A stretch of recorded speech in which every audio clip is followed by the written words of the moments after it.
খড়দার পর এবার দেখাবো হাসনাবাদের ছবি। উত্তর 24 পরগনার হাসনাবাদেও গোষ্ঠী সংঘর্ষ, জখম 5। হাসনাবাদের পাটলি খানপুর বাজারে উত্তেজনা ছড়ায়। কি হয়েছিল কি হয়েছিল জানবো। জিয়াউল রয়েছে আমাদের সঙ্গে, আমাদের প্রতিনিধি জিয়াউল। দেখো, একেবারে হাসনাবাদের শাসক দলের গোষ্ঠী কন্দল এবং সেখানে গোষ্ঠী কন্দলে এখনো পর্যন্ত 5 জন কর্মী কিন্তু গুরুতর জখম হয়েছেন।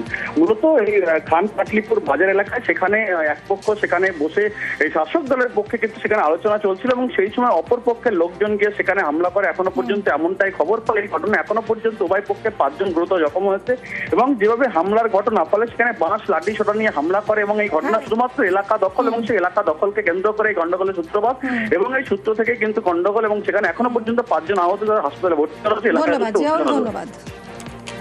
পিন্টু এবং মুসা এসে আমাদেরকে উল্টো পাল্টা বলে, বোম পিস্তল বন্দুকের ভয় দেখায় এবং আমাদেরকে এমনও কি মারধরের হুমকিও দেয়। আমরা সেখান থেকে কোনো কর্ণপাত না করে আমরা আমাদের মতন যে যার মতন কাজে চলে গিয়েছি। পিন্টু এবং মুসা দুই ভাই এসে এমন মার মেরেছে, পুরো উঠে যাওয়ার শক্তি আমার নেই। পুরো মারা এসব পুরো এ করে দিয়েছে। এমনকি লাঠি নিয়ে, পিস্তল এবং বোম নিয়ে এসে আমাদের হুমকি দিয়েছে এবং মারধর করেছে।